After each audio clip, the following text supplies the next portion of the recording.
Demikian kira-kira Sobat Desa pembahasan yang pertama, dan kita masuk ke pembahasan yang kedua, yaitu kita ingin tahu kegiatan apa saja yang dapat dibiayai dengan dana desa di tahun anggaran 2021. Mari kita lihat bersama-sama.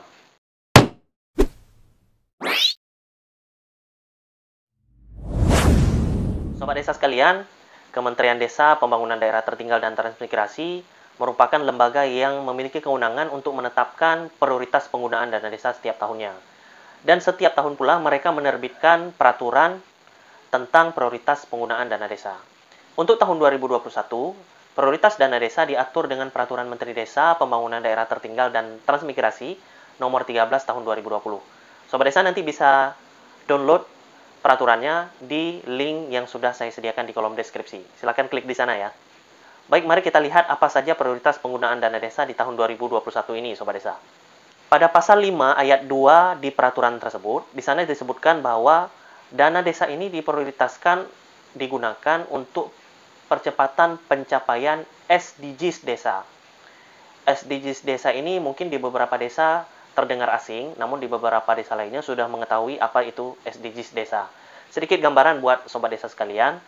Secara singkat, SDGs desa ini merupakan tujuan pembangunan berkelanjutan atau Sustainable Development Goals yang sudah ditetapkan secara global maupun secara nasional oleh Bapak Presiden kita. Ada beberapa capaian-capaian dan alat ukur yang sudah ditetapkan untuk mencapai tujuan pembangunan secara berkelanjutan ini, dan ternyata Kementerian Desa memilih SDGs ini untuk bisa dicapai melalui penggunaan dana desa di seluruh kabupaten kota. Apa saja yang menjadi prioritasnya? Yang pertama, pemulihan ekonomi nasional. Kemudian yang kedua, program prioritas nasional. Dan yang ketiga, adaptasi kebiasaan baru. Ada 3 prioritas utama dana desa ini dapat digunakan di tahun 2021 nanti.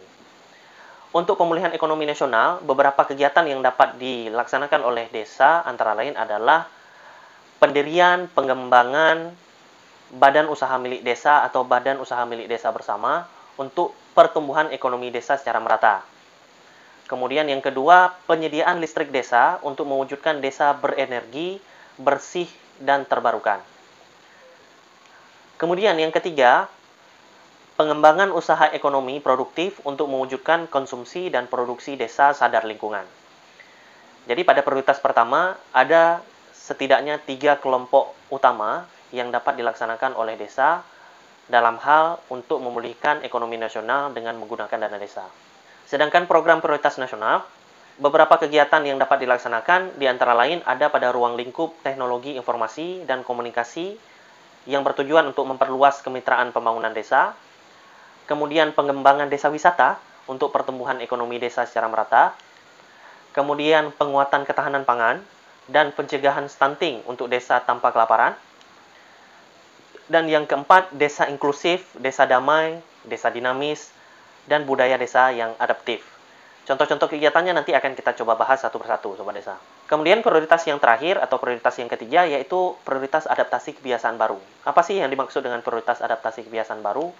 Prioritas adaptasi kebiasaan baru ini adalah untuk mewujudkan desa yang sehat dan sejahtera melalui desa aman COVID-19. Karena pandemi COVID ini belum diketahui kapan berakhirnya, Sobat Desa, maka Kementerian Desa menetapkan agar dana desa itu juga dapat digunakan untuk penanganan dampak COVID. Di antara lain yang sudah pernah dilaksanakan di tahun ini, juga mungkin saja akan dilaksanakan di tahun yang akan datang. Dan termasuk desa tanpa kemiskinan melalui bantuan langsung tunai atau BLT dana desa. Nah, apakah dana desa ini dapat digunakan untuk BLT di tahun depan? Kita akan coba lihat nanti. Baik Sobat Desa, kita coba lihat satu persatu bagaimana contoh-contoh bentuk kegiatan dari setiap prioritas tersebut. Kita mulai dari prioritas pemulihan ekonomi nasional ya. Yang pertama, untuk badan usaha milik desa dan badan usaha milik desa bersama, di sana desa dapat melakukan pendirian badan usaha milik desa atau pendirian badan usaha milik desa bersama. Jadi bagi desa-desa Sobat Desa yang belum ada BUMDes, dapat didirikan BUMDes, atau bagi desa-desa yang sudah ada BUMDes, dapat melakukan kerjasama dengan desa-desa lainnya untuk mendirikan badan usaha milik desa bersama. Kemudian penyertaan modal, ya, apabila BUMDes-nya sudah berdiri, maka dana desa dapat digunakan untuk penyertaan modal kepada badan usaha milik desa agar unit-unit usaha itu bisa berjalan dengan lancar. Demikian juga untuk badan usaha milik desa bersama. Kemudian yang ketiga, penguatan modal. Dan yang keempat, pengembangan unit-unit usaha. Ini juga memberikan peluang kepada desa untuk dapat mengembangkan unit-unit usaha yang sudah ada pada BUMDes-nya menjadi lebih banyak. Dari 2 unit usaha menjadi 3 unit usaha, dari 4 unit usaha menjadi 6 unit usaha, dan lain sebagainya. Kemudian yang kedua, yaitu penyediaan listrik desa. Apa saja sih bentuk-bentuk kegiatan penyediaan listrik desa ini? Desa dapat mendirikan pembangkit listrik tenaga mikrohidro misalnya, atau pembangkit listrik tenaga biodiesel, atau solar energi, atau tenaga angin, atau instalasi biogas, atau bahkan jaringan distribusi tenaga listrik desa. Ini dapat dilakukan oleh desa-desa yang saat ini mengalami kesulitan dari segi listrik atau penerangan. Kemudian yang ketiga, yaitu pengembangan usaha ekonomi produktif. Apa saja contoh kegiatannya? Yang pertama, usaha ekonomi produktif di bidang pertanian, usaha ekonomi produktif di bidang perkebunan, peternakan, perikanan, industri kecil atau rumahan, sarana prasarana produk unggulan desa atau produk unggulan kawasan pedesaan, kemudian social forestry, teknologi tepat guna, dan investasi usaha ekonomi produktif. Kalau kita lihat dari 3 kegiatan ini, Sobat Desa, mungkin saya dapat simpulkan bahwa dana desa yang diprioritaskan untuk pemulihan ekonomi nasional ini lebih kepada untuk menangani dampak dari krisis COVID-19, yaitu dampak ekonomi yang dirasakan oleh masyarakat. Dengan hadirnya badan usaha milik desa, dengan adanya perhatian dari pemerintah desa terhadap pengembangan usaha ekonomi produktif, dan menjaga agar desa itu memiliki sumber daya listrik yang memadai, maka dana desa dapat diprioritaskan untuk ketiga hal ini. Sekarang kita masuk ke prioritas yang kedua. Prioritas yang kedua yaitu program prioritas nasional. Apa saja bentuk kegiatannya? Yang pertama, pendataan potensi sumber daya, pemutakhiran kemiskinan, pendataan keluarga, pengembangan teknologi informasi, dan pengembangan desa digital. Pada aspek kegiatan yang pertama ini, desa-desa dapat melakukan pendataan, baik pendataan potensi desa, baik pendataan keluarga secara rumah tangga, baik pendataan keluarga miskin, yang sudah pernah dilaksanakan di tahun ini seperti pendataan penerima manfaat BLT, dan juga pengembangan teknologi informasi berbasis digital. Apalagi di era pandemi COVID sekarang ini, beberapa kegiatan-kegiatan yang sifatnya keramaian itu tidak dilaksanakan secara tatap muka dan berganti atau beralih menjadi pertemuan secara virtual. Bukan tidak mungkin dana desa digunakan oleh desa untuk mengembangkan teknologi informasi digital seperti halnya yang sudah kita laksanakan di tahun ini. Kemudian, contoh kegiatan berikutnya yaitu pengembangan sarana prasarana desa wisata, promosi wisata melalui gelar budaya dan basis digital, pelatihan pengelolaan desa wisata, dan kerjasama pihak ketiga untuk investasi desa wisata. Kemudian yang ketiga, contoh kegiatannya adalah pengembangan usaha pertanian dan sejenisnya, lumbung pangan, pengolahan pasca panen, konvergensi stunting, insentif bagi kader posyandu, layanan kesehatan, pemanfaatan pekarangan, dan lain sebagainya. Pada contoh kegiatan yang ketiga ini, Sobat Desa, dana desa ini diarahkan untuk mendukung sektor ekonomi, ketahanan pangan, kesehatan, dan pendidikan. Kemudian, contoh kegiatan yang keempat yaitu pelayanan dasar bagi kelompok rentan dan marginal, seperti kelompok masyarakat miskin misalnya, atau kelompok masyarakat disabilitas, atau perempuan, anak-anak, dan lain sebagainya.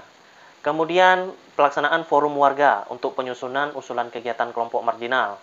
Kemudian, pemberian bantuan hukum, penguatan nilai-nilai keagamaan dan kearifan sosial, dan lain sebagainya. Ini berupa contoh-contoh kegiatan dari prioritas yang kedua, yaitu program prioritas nasional. Kemudian kita masuk ke prioritas yang terakhir, yaitu adaptasi kebiasaan baru. Apa saja contoh-contoh kegiatannya, Sobat Desa? Contoh kegiatannya antara lain adalah Desa Aman COVID-19. Kalau di tahun ini kan sudah terbentuk relawan desa lawan COVID-19 di setiap desa. Nah, relawan desa lawan COVID-19 ini di tahun depan, Sobat Desa, bakal berubah menjadi relawan desa aman COVID-19. Apa saja kegiatan yang dapat mereka laksanakan? Di antara lain adalah penerapan adaptasi kebiasaan baru secara ketat, seperti sosialisasi untuk memakai masker secara baik, kemudian sosialisasi mencuci tangan dengan sabun dan air mengalir, serta menjaga jarak di setiap tempat umum. Kemudian perawatan sebagian ruang isolasi di desa, kemudian sosialisasi adaptasi kebiasaan baru, pendataan penduduk rentan sakit dan penerima manfaat, jaringan pengaman sosial, kemudian penyemprotan disinfektan oleh relawan desa aman COVID-19. Sementara untuk bantuan langsung tunai dana desa atau BLT desa, seperti yang sudah dilaksanakan di tahun 2020 ini, Sobat Desa, di tahun 2021 nanti ternyata ada beberapa catatan khusus. Sehingga kalau Sobat Desa baca Peraturan Menteri Desa tentang Prioritas Dana Desa tahun 2021 ini, pengaturan tentang BLT itu tidak diatur secara teknis seperti pengaturan BLT di tahun 2020. Mengapa? Karena mungkin saja bantuan langsung tunai itu dapat dilaksanakan di tahun 2021 nanti atau dapat juga tidak dilaksanakan. Tergantung dengan apakah COVID-19 ini masih berdampak di tahun depan, masih berdampak terhadap ekonomi masyarakat miskin atau tidak. Kalau seandainya berdampak, maka BLT mungkin saja dapat dilaksanakan di tahun 2021 nanti. Tetapi kalau tidak, mudah-mudahan COVID-19 segera berakhir, maka bisa saja BLT tidak lagi dilaksanakan. Siapa yang tahu, Sobat Desa? Tahun ini saja, pengaturan tentang BLT itu sampai 3 kali perubahan kalau saya tidak salah.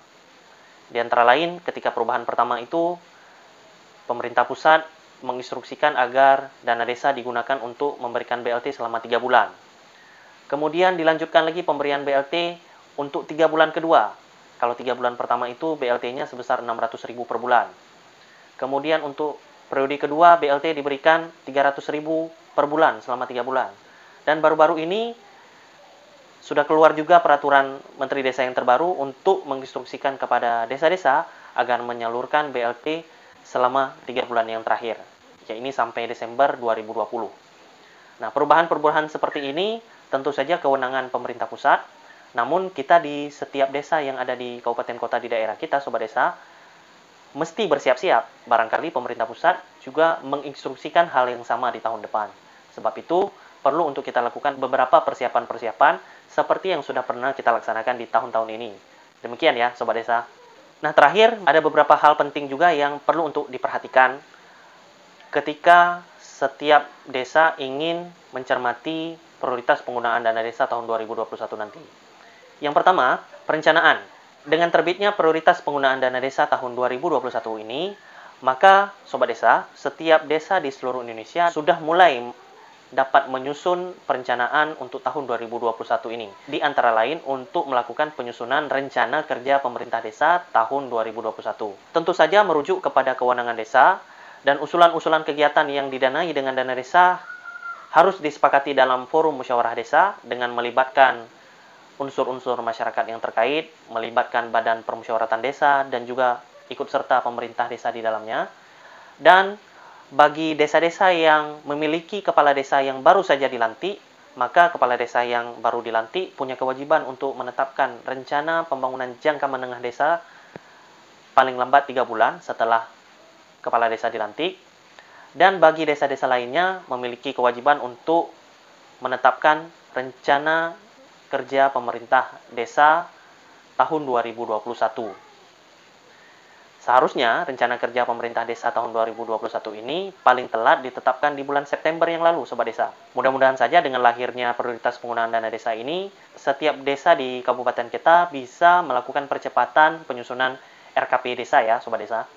Dan yang terakhir tentu saja ujungnya adalah penetapan anggaran pendapatan dan belanja desa tahun anggaran 2021.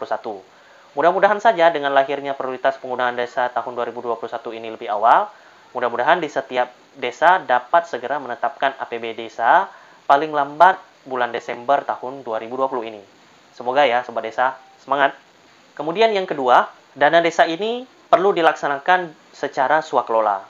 Makna swakelola itu apa, Sobat Desa? Secara sederhana, swakelola ini adalah mengutamakan sumber daya lokal. Sumber daya manusia yang dilibatkan sebagai pekerja, yang dilibatkan sebagai pelaksana kegiatan, tentu berasal dari masyarakat desa setempat. Begitu pula bahan material pembangunan misalnya, atau sumber-sumber daya lainnya yang digunakan untuk pelaksanaan kegiatan yang berasal dari desa setempat. Sehingga dana desa itu dapat berputar di desa dan mensejahterakan masyarakat desa.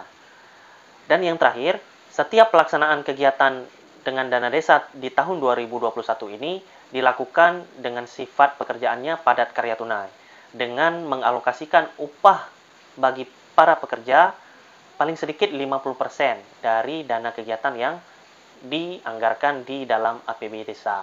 Tentu saja pekerjaannya ini merupakan pekerja khusus Sobat Desa, karena sistem padat karya tunai yang sudah dicanangkan oleh Bapak Presiden kita sejak tahun 2018 yang lalu merupakan sistem padat karya tunai yang memberikan manfaat ekonomi bagi para pekerja yang berasal dari masyarakat marginal, seperti dari masyarakat miskin, dari masyarakat pengangguran, dari masyarakat setengah penganggur, maupun dari masyarakat yang memiliki kesulitan perekonomian di keluarganya, atau kesulitan ekonomi, atau kesulitan kesehatan, dan kesulitan pendidikan bagi anak-anak mereka. Mudah-mudahan saja dengan sistem padat karya tunai ini, setiap masyarakat marginal yang ada di desa dapat memperoleh kesempatan dan penghasilan yang dapat langsung mereka nikmati saat itu juga. Karena upah pekerjanya dapat dibayarkan secara harian maupun secara mingguan, Sobat Desa. Demikian penjelasan singkat tentang prioritas penggunaan dana desa tahun 2021. Apabila Sobat Desa merasa video ini menarik dan bermanfaat, silakan share untuk sobat-sobat desa lainnya. Dan jangan lupa untuk tonton video-video di channel Kemal Pasya, sahabat pelajar desa, yang selalu setia menyajikan informasi dan edukasi mengenai desa. Mudah-mudahan dengan terbitnya prioritas penggunaan dana desa ini, Sobat Desa, seluruh desa di seluruh Indonesia dapat segera menetapkan RKP Desa tahun 2021 yang dilanjutkan dengan penetapan APB Desa 2021. Kita juga berharap semoga desa-desa dapat tangguh dan siap untuk menghadapi dampak COVID-19 yang sampai dengan hari ini juga belum tahu kapan berakhirnya. Semoga video ini bermanfaat untuk kalian semua. Sampai jumpa di video-video berikutnya. Salam Sobat Desa. Assalamualaikum warahmatullahi wabarakatuh.